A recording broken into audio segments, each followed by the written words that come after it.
خواہ میں دکھ میں سے گزروں. آئیے آج اسی پہ غور کرتے ہیں.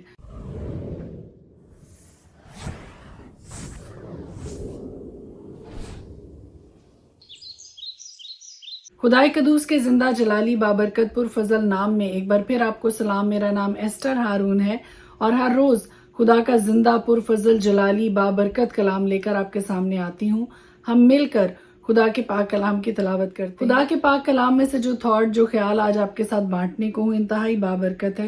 خداوند اگرچہ بلند و بالا ہے تو بھی خاکسار کا خیال رکھتا ہے، لیکن مغرور کو دور ہی سے پہچان لیتا ہے. خواہ میں دکھ میں سے گزروں تو مجھے تازہ دم کرے گا. تو میرے دشمنوں کے قہر کے خلاف ہاتھ بڑھائے گا اور تیرا دہنا ہاتھ مجھے بچا لے گا. خداوند میرے لیے سب کچھ کرے گا. اے خداوند تیری شفقت ابدی ہے، اپنی دستکاری کو ترک نہ کر. خداوند میرے لیے سب کچھ کرے گا. آمین سم آمین. خدائے قدوس کے بابرکت جلالی پرفضل نام میں آج جو تھاٹ، جو خیال آپ کے ساتھ بانٹنے کو ہوں، ہر روز کی طرح سے انتہائی بابرکت ہے. خدا کے کلام میں لکھا ہے کہ خدا کی ذات اگرچہ بلند و بالا ہے تو بھی خاکسار کا خیال رکھتی ہے. اس کی نگاہیں خاکسار پر جمی رہتی ہیں اور اس کا خیال رکھتا ہے، اس کی محافظت کرتا ہے. اس کو فروتنی کے ساتھ زندگی گزارتے ہوئے دیکھ کر، خاکساری میں زندگی گزارتے ہوئے دیکھ کر خدا اس کو ترقی اور برکت اور ہر طرح کی نعمتوں سے آسودہ کرتا ہے، لیکن مغرور کو دور ہی سے پہچان لیتا ہے.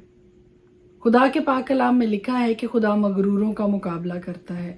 سو اپنی زندگی میں کبھی بھی کسی بھی طرح کے غرور کو کبھی بھی جگہ نہ دیں. کبھی بھی اپنی زندگی میں، اپنی سوچوں میں، اپنے خیالوں میں بھی غرور کو آنے نہ دیں.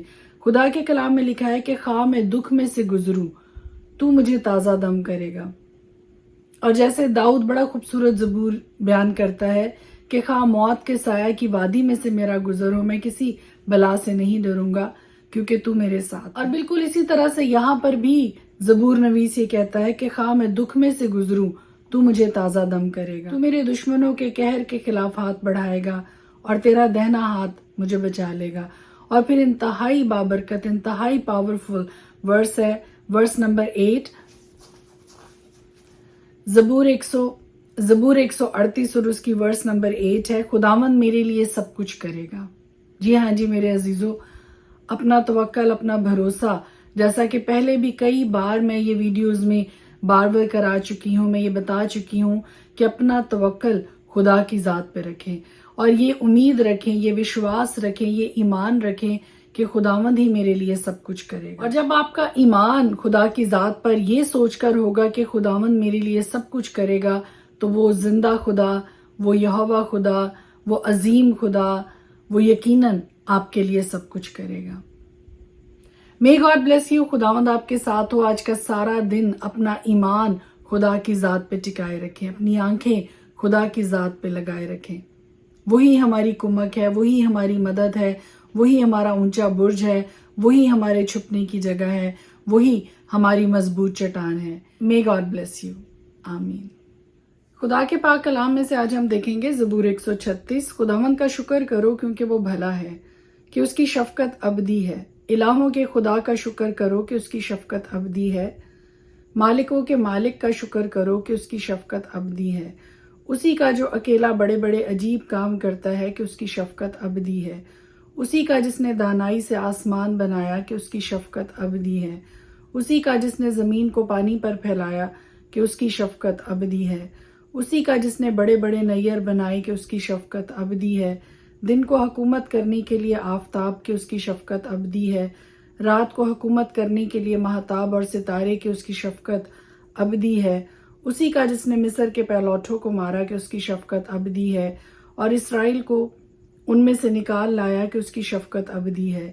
قوی ہاتھ اور بلند بازو سے کہ اس کی شفقت ابدی ہے. اسی کا جس نے بحر کلزم کو 2 حصے کر دیا کہ اس کی شفقت ابدی ہے اور اسرائیل کو اس میں سے پار کیا کہ اس کی شفقت ابدی ہے. لیکن فرعون اور اس کے لشکر کو بحر کلزم میں ڈال دیا کہ اس کی شفقت ابدی ہے. اسی کا جو بیابان میں اپنے لوگوں کا رہنما ہوا کہ اس کی شفقت ابدی ہے. اسی کا جس نے بڑے بڑے بادشاہوں کو مارا کہ اس کی شفقت ابدی ہے.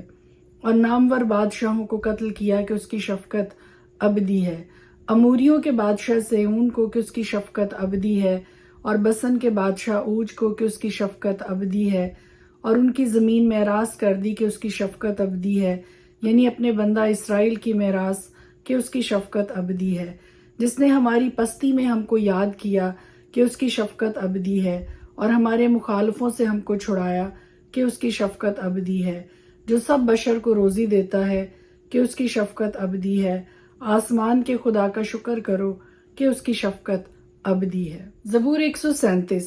ہم بابل کی ندیوں پر بیٹھے اور سیون کو یاد کر کے روئے، وہاں بید کے درختوں پر ان کے وسط میں ہم نے اپنی ستاروں کو ٹانگ دیا، کیونکہ وہاں ہم کو اسیر کرنے والوں نے گیت گانے کا حکم دیا، اور تباہ کرنے والوں نے خوشی کرنے کا، اور کہا سیون کے گیتوں میں سے ہم کو کوئی گیت سناؤ، ہم پردیس میں خداوند کا گیت کیسے گائیں۔ اے یروشلم، اگر میں تجھے بھولوں تو میرا دہنا ہاتھ اپنا ہنر بھول جائے، اگر میں تجھے یاد نہ رکھوں، اگر میں یروشلم کو اپنی بڑی سے بڑی خوشی پر ترجیح نہ دوں تو میری زبان میرے تالو سے چپک جائے۔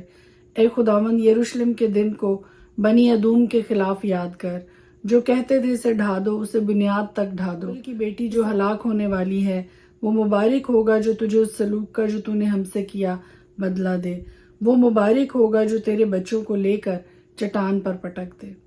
زبور 138۔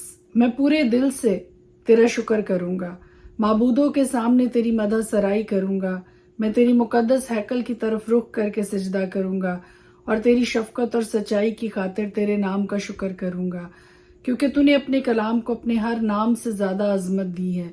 جس دن میں نے تجھ سے دعا کی تو نے مجھے جواب دیا، اور میری جان کو تقویت دے کر میرا حوصلہ بڑھایا۔ اے خداوند، زمین کے سب بادشاہ تیرا شکر کریں گے، کیونکہ انہوں نے تیرے منہ کا کلام سنا ہے، بلکہ وہ خداوند کی راہوں کا گیت گائیں گے، کیونکہ خداوند کا جلال بڑا ہے۔